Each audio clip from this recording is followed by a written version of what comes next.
বিচার সালিশ করতেছেন, সাহাবায়ে কেরামকে দর্শ দিচ্ছেন, শিক্ষা দিতেছেন, আবার স্ত্রীদেরকে সময় দিচ্ছেন, এতিমের হক ঠিকমতো আদায় হলো কিনা দেখতেছেন, রাষ্ট্রকে খেয়ে আছে না খেয়ে আছে দেখতেছেন। তিনি একমাত্র ব্যক্তি যিনি মসজিদে নববীতে বসে বসে তিনি ওই সময় এক অন্ধকার জগৎ, পৃথিবীর মানুষ অন্ধকারে নিমজ্জিত, নারী সমাজ যখন কাবা ঘরে উলঙ্গ হয়ে তারা তাওয়াফ করত, প্রকাশ্যে নারীরা জানা করা হতো, প্রকাশ্যে নারীদেরকে হত্যা করা হতো। মোহতারাম, হেরেম শরীফের পাশেই একটা জায়গা আছে যেখানে মানুষদেরকে, নারীদেরকে জীবন্ত কবর দিত। হেরেমের পাশে সেই জায়গাটা এখনো খালি আছে। যদি কোনোদিন যান তো হেরেম থেকে দেখে আসবেন, যারা আপনাদেরকে হজে নিবে জিজ্ঞেস করবেন যে জীবন্ত নারীদেরকে কোথায় কবর দিত। একবারে হেরেমে ঢোকার সময় জাবালে ওমরের পাশ দিয়ে একটু আগে দিয়ে বাম পাশে দেখতে পারবেন, মাত্র 1-2 মিনিট লাগে। যে সময় মানুষ নারীদেরকে জীবন্ত কবর দিত, সেই সময় তিনি, সেই মহান ব্যক্তি, 11 জন স্ত্রী তিনি নিজে গ্রহণ করে নিজে রুটি বানাচ্ছেন। একসাথে বলা যাবে না আল্লাহু আকবার। আম্মা জান আয়েশা বলতেছে, ইয়া রাসূলুল্লাহ, আপনার কষ্ট হবে? বলতেছে, আয়েশা রে, আমার কি দায়িত্ব নেই তোমার কাজে সাহায্য করা?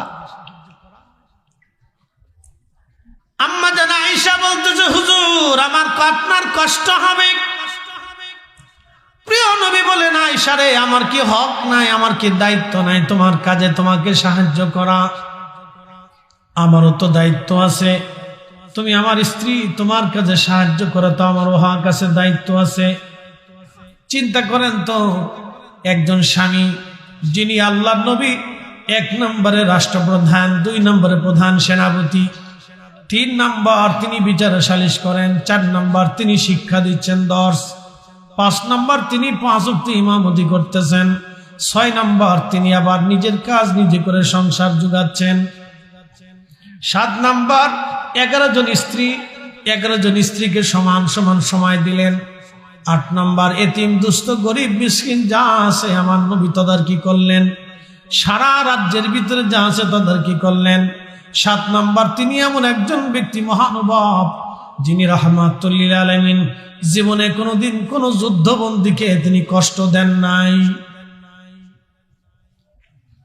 ওনার জীবন যদি আপনি দেখেন তো শুধু আশ্চর্য হবেন যে কি করে সম্ভব।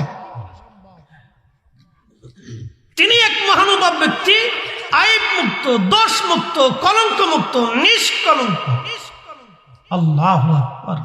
ওয়া ইন্নাকা লাআলা খুলুকিন আযীম, মহান চরিত্রের অধিকারী ছিলেন। আল্লাহর জবানের ভাষা একসাথে বলা যাবে আল্লাহু আকবার। স্ত্রী গ্রহণ করেছেন 11 জন, তার ভিতরে একজন আছে বৃদ্ধা, আম্মা জান সাউদা, একবারে বুড়া বুড়ি, চামড়া ঘুষাই গেছে, চুল পেকে গেছে। আচ্ছা বলেন তো, বুড়ি বৌদি আল্লাহর নবী কি তা করত? এসে বলতেছে, ইয়া রাসূলুল্লাহ, আমি তো একবারে অসহায়, আমার কোনো সম্বল নাই, যদি আপনি স্ত্রী হিসেবে গ্রহণ করেন। আল্লাহর নবী বললেন, ঠিক আছে। একজন বৃদ্ধাকে নবীজি তার নিজের দায়িত্বে নিয়ে এসে স্ত্রী হিসেবে গ্রহণ করে সময়টুকুন তাকে বরাদ্দ করলেন। আম্মা জান আয়েশাকে যে সময় দিতেন, আম্মা জান সাউদাকে একই সময় দিতেন। পরে আম্মা জান সাউদা বলেন, ইয়া রাসূলুল্লাহ, আমি তো একবারে বৃদ্ধা নারী, তা আমাকে তো এত সময়ের কোনো প্রয়োজন নেই, শুধু দেখা সাক্ষাৎ হলে, কথাবার্তা হলেই তো হবে। হুজুর, আমার নির্দিষ্ট রাতের সময়টাকা আপনি আয়েশাকে দিয়ে দেন। একসাথে বলা যাবে না আল্লাহু আকবার। তাদের মানসিকতা কত সুন্দর ছিল, কত চমৎকার ছিল তাদের ইনসাফ, ভাগাভাগির নীতি। আর আমাদের দেশে আপন রক্তের ভাই জমিনে ভিডিভিডি করি। কি কথা কর না কেন? মুসলমান আমরা, এটা হওয়ার কথা ছিল মুসলমানদের জিন্দেগিতে না, মুসলমানদের তো এটা হওয়ার কথা না। মুসলমান তো তাকে বলে আসলামতু লিরাব্বিল আলামিন, যিনি আল্লাহর কুদরতি কদমে নিজেকে সঁপে দেয়। মুসলিম তো সেই তার জীবনের সব কিছু আল্লাহর জন্য করে না, আল্লাহ বলেন সেই মুসলমান। একসাথে বলা যাবে না মারহাবা? সেই মুসলমান। তেলের গাড়ি তেলে চলে,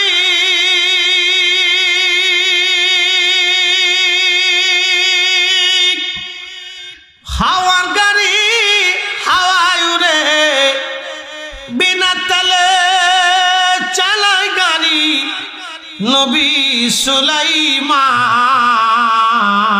আমরা সেই মুসলমান, আমরা